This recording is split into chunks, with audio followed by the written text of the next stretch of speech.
menjaga bangsa. Perawat Indonesia bersama kita, menyapita mereka semua. Perawat Indonesia bersama kita, mengabdi untuk sehat menuju masa depan cerah.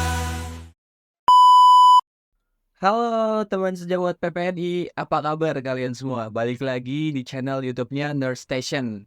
Hari ini kita kedatangan tamu yang sangat istimewa, seorang perempuan yang sangat hebat di kalangan perawat. Kita langsung sambut aja, Ibu Ati Surya, Ketua Bapenda Pusat PPNI. Halo Bu, selamat datang. Assalamualaikum warahmatullahi wabarakatuh. Kenalin saya Sagi Bu. Oke, Ibu apa kabar? Baik, Baik, sehat ya Bu. Ibu dari mana Bu?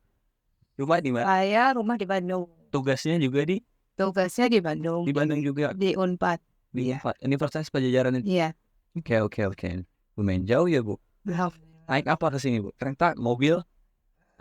Betul, naik mobil. Oh lagi naik mobil. Oke. Alhamdulillah kalau sehat. Saya sebelumnya terima kasih banyak Bu sudah sempetin waktu untuk mampir ke podcastnya CNS, Channel Station. Jadi CNS ini mewakili semua perawat sih Bu. Itu pastinya sih, kita selalu menyuarakan hak-hak perawat. Semua tentang perawat kita akan bahas kupas tuntas di sini semua. Kayak gitu. Oke Bu, kita langsung aja kali ke pertanyaan pertama ya. Ini masih umum lah, kasih. Ini nanti kita ngobrol santai Bu. Oke, pertanyaan pertama, apa sih Bu peran atau tugas dari seorang ketua Bapena PPNI? Silakan Bu. Kalau ketua itu kan, kalau ketua sifatnya itu ngoprak-ngoprak gitu ya. Nah, jadi ngoprak-ngoprak itu artinya ini loh, ada yang harus kita pedulikan, Tuh. ada yang harus kita ini. Intinya adalah kalau ketua itu memfasilitasi, memfasilitasi aktivitas Oke. apa yang perlu dibantu bagi teman-teman atau masyarakat yang mengalami bencana. Nah, khususnya terutama untuk teman-teman perawat sendiri yang terdampak. Dan seperti kita ketahui, Indonesia itu kan supermarket bencana ya. Ada bencana alam, ada non-alam, ada sosial. Oke. Intinya ketiga ini kan berdasarkan kejadiannya itu karena ada ego Manusia. manusia. Mau alam, mau non-alam, mau sosial, itu ego manusia. Ego manusia itu bahkan dijadikan hashtag di sosial media loh. Iya. Karena kalau nggak dari ego manusia ini nggak terjadi. Makanya Bapenda berusaha supaya semua perawat itu memiliki rasa peduli. Oke. Akibat nggak apa-apa kita, yang penting kita kan punya tiket 2 nih. Ya. Tiket Apa ke tuh, Bu? surga. Oh iya benar. Setelah tiket ke surga, yang kedua baru kita mikirin diri kita sendiri. Itu kalau perawat pada hakikatnya itu. Jadi di bencana ini kelihatan sekali peran perawat itu sejauh mana dan keperluan perawat itu sejauh mana. Berarti emang apa ya, perawat itu bagaikan seorang ibu, bisa dibilang seorang ibu. Surga tiketnya udah pasti bakal dapet sih Bu ya. Insya Allah asal ikhlas. Betul, janji ikhlas. Iya. Oke Bu, selanjutnya apa sih Bu wewenang seorang ketua Bapena PPNI? Silakan Bu. Ini kalau kewenangan kan kita diberikan tanggung jawab ya. Betul. Tergantung tanggung jawab kita yang diberikan oleh ketua umum BPNI. Nah, kewenangan kita adalah satu, bagaimana mengkoordinir penanggulangan bencana yang terjadi di daerah. Kalau misalnya di daerahnya itu sudah mandiri, sudah bisa, kita tinggal mengkoordinasikan. Dan alhamdulillah setelah banyak Bapenda di daerah, 32 provinsi itu sudah ada. Oke. Jadi Bapenda pusat itu hanya menggerakkan saja. Tapi kalau memang perlu terjun langsung, kita terjun langsung. Gitu. Jadi alhamdulillah teman-teman di daerah, Bapenda daerah itu subhanallah ya. Subhanallah dengan segala keterbatasan, baik fasilitas, sarana, anggaran, teman-teman semua itu bergerak. Alhamdulillah ya. Mungkin motif yang kita harus bangun, bagaimana kita mengarahkan, bagaimana kita menggali kepedulian mereka. Ini ya. Jadi kadang-kadang ya mereka juga dilema. Pada satu sisi mereka harus menjalankan tugas sebagai perawat, pada satu sisi mereka harus menolong. Apalagi kalau misalnya dia kebetulan anggota Bapeda, ya itu menolong. Pada satu sisi dia terlantar. Itu perawat ya. Jadi perawat itu beratnya di situ. Berat dia jadi perawat tuh sebenarnya dari teman-teman kita, karena kenapa? Sudah benar-benar tidak memperhatikan diri kita sendiri. Ya kita perawat itu concern untuk membantu. Ya. Ya, makanya tiket ke surga pun. Tapi saya selalu ingatkan teman-teman, kita dulu, visi kita kuat, baru kita bantu orang lain. Artinya visi kita, psikologis kita, rohani kita kuat, baru kita bantu. Baru berangkat. Iya, baru berangkat. Jadi kadang-kadang kita suka ingetin juga, jadi jangan sampai lupa. Oke teman-teman, itu dia kewenangan seorang ketua Bapena PPNI. Ya, jadi kita langsung next aja ke pertanyaan selanjutnya nih Bu. Ya, apa sih Bu tantangan Ibu menjadi ketua Bapena PPNI? Kan jawab. Iya, tantangan sih pada dasarnya ya tergantung kitanya, jadi kitanya, diri sendiri kitanya. Kita siap nggak? Artinya menghadapi diri kita sendiri. Fight gitu ya. Ya, So, jadi aduh ini situasinya seperti ini, saya dalam kondisi seperti ini, apakah bisa atau enggak? Jadi seringkali ya alhamdulillah ya, kita bismillah aja. Terus kita langsung kontak teman yang paling kita bisa andalkan. Nah, setelah kontak teman siapapun kita hubungi, ya alhamdulillahnya teman-teman di Bapena itu responsif ya semuanya. Alhamdulillah, baik yang di pusat maupun di daerah. Jadi tantangan yang pertama adalah kalau saya sih diri saya sendiri ya. Kalau saya diri saya sendiri. Yang selanjutnya mungkin kadang-kadang kan teman juga ada tugas yang lain gitu ya. Kemudian Bapena itu kan bukan merupakan tugas utama, karena Bapena itu kan tugas kita itu kan namanya organisasi kan tugas setelah tugas utama. Nah, kadang-kadang teman-teman dari nuraninya itu udah pingin bantu, udah pingin nolong, tapi dia punya tugas yang lain. Nah, ini ya yang menjadi tantangan kita, terutama tantangan pada saat akan keberangkatan. Nah, tapi ya terutama kalau saya sebagai ketua, kalau teman-teman udah bukan mereka menolak, bukan, tapi dilema, sudah menghadapi dilema, akhirnya ya terpaksa harus berangkat. Terpaksa berangkat sendiri. Dan alhamdulillahnya begitu kita sampai ke suatu tempat, itu teman kita di tempat yang kita kunjungi itu udah siap. Jadi memang salah satu kendala adalah diri saya sendiri. Mungkin juga sama, teman-teman juga sama ya dilemanya. Kemudian yang keduanya wilayah. Ya, wilayah ini gimana ya? Di sana seperti apa ya? Komunikasinya seperti apa? Nah, sehingga kita yang pertama sekali koordinasi dan komunikasi satu dengan yang lainnya, baik dalam proses pemberangkatan maupun setelah di tempat, maupun misalnya pada proses sebelumnya itu saling berkomunikasi satu dengan yang lainnya. Tantangan yang berikutnya adalah ego masing-masing. Ya, nah ini. Ya, ini kadang-kadang kenapa kita ini mendirikan Bapena atau PPNI ada Bapena, supaya artinya yang ada di sana adalah perawat yang berada dalam klaster kesehatan. Dalam klasternya. Jadi adalah perawat yang benar-benar ingin membantu, bukan untuk mengibarkan dirinya dan mengibarkan benderanya sendiri. Itu aja intinya. Jadi artinya bahwa kita selalu dalam kebersamaan, selalu dalam koordinasi. Nah itu, jadi itu. Kemudian yang selanjutnya adalah kadang-kadang pengakuan, ya, pengakuan dari profesi lain itu perawat ngapain sih, kok ngerjain kerjaan kita dan sebagainya. Makanya sekarang ini kita banyak sekali membuat standar-standar, membuat pedoman-pedoman, bahkan kita mengadakan koordinasi.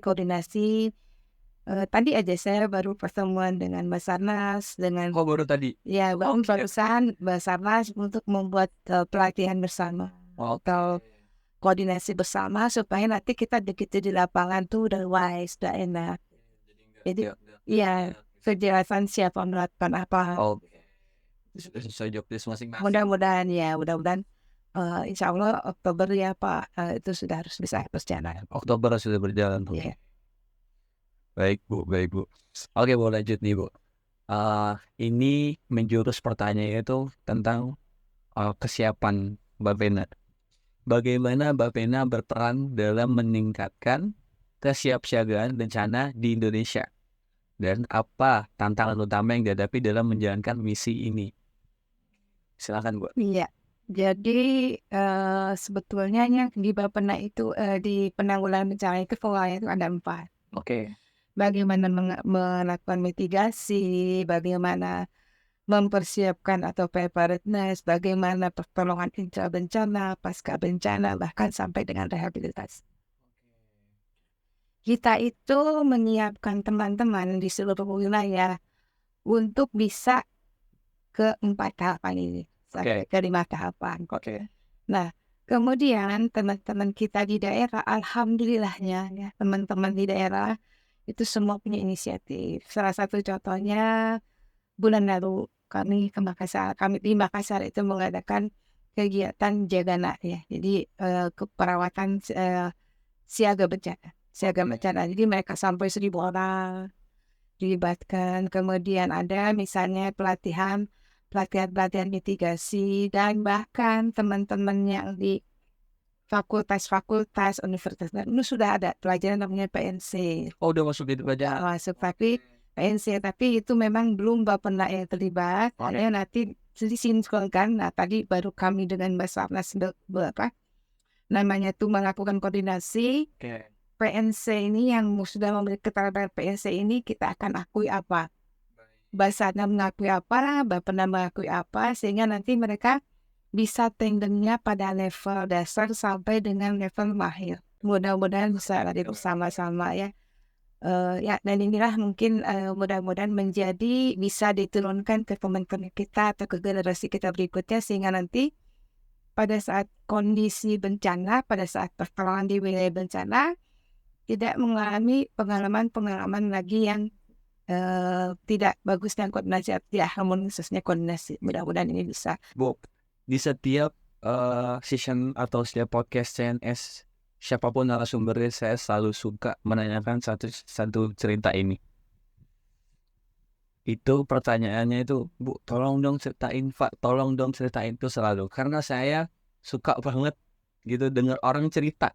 Makanya saya selalu nanya itu di podcast ini. Nah, saya mau tanya sama Ibu, Bu, boleh tolong ceritakan pengalaman saat terlibat dalam penanggulangan bencana alam. Saya punya pengalaman yang sangat menarik sekali. Nusa Tenggara Barat ya, Bu? Itu Nusa Tenggara Barat ya, Lombok.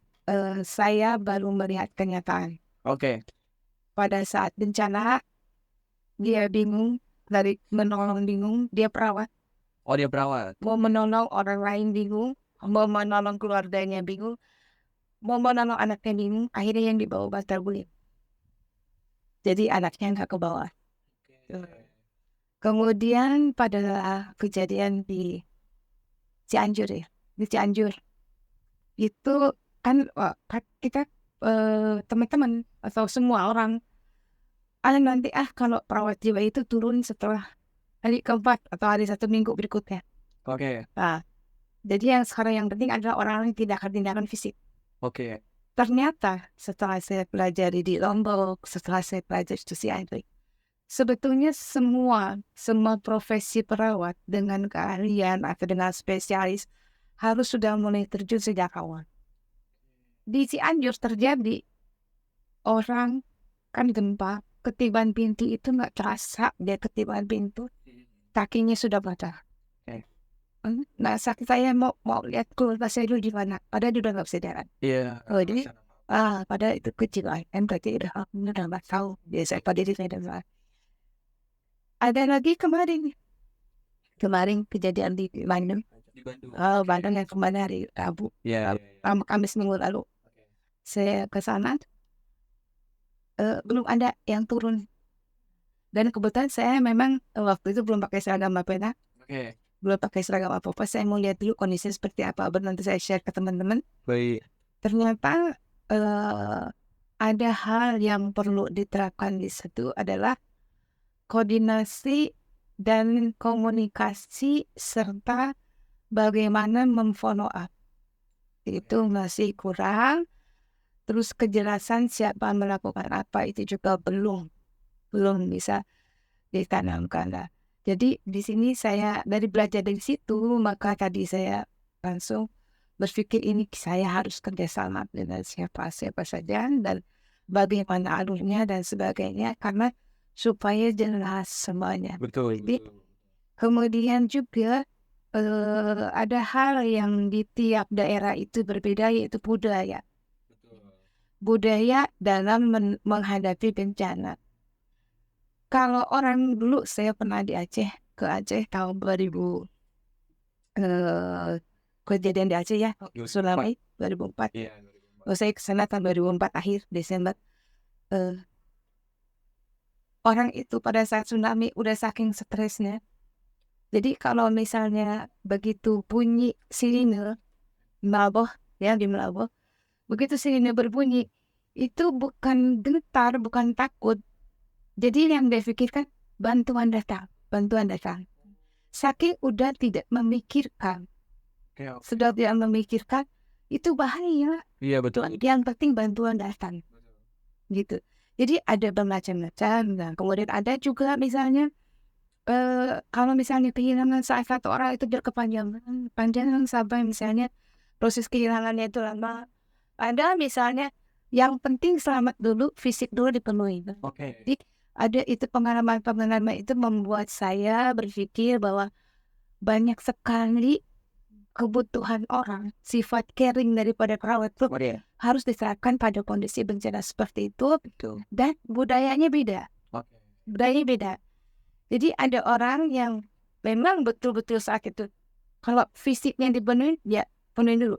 Jadi kalau perlu makanan dulu, ini dulu. Ada misalnya di satu daerah, aku tidak butuh makanan kamu, aku tidak butuh, yang aku perlukan sentuhan kamu, dari hati kamu, dari tangan kamu, dari pikiran kamu. Itu harus hadir seutuhnya. Oh, kena banget tuh, Bu. Ya, jadi ada satu daerah yang butuh itu. Nah, jadi misalnya Bali itu kan orangnya caring, Iya, betul. semua orang. Betul banget. Nah, ini yang saya baca, yang saya alami kemarin kegiatannya. Jadi aku butuh kamu itu bukan hak kamu hanya berada di situ. Aku butuh kamu itu bukan makanan kamu, tapi yang aku butuhkan adalah kehadiran pikiran, jiwa kamu dan tangan kamu. Itu jadi nggak cuma tangan aja kan kadang-kadang orang bantu saking stresnya kan lupa senyum, lupa kontak mata dan sebagainya. Itu sebetulnya yang dibutuhkan di daerah-daerah tertentu ada.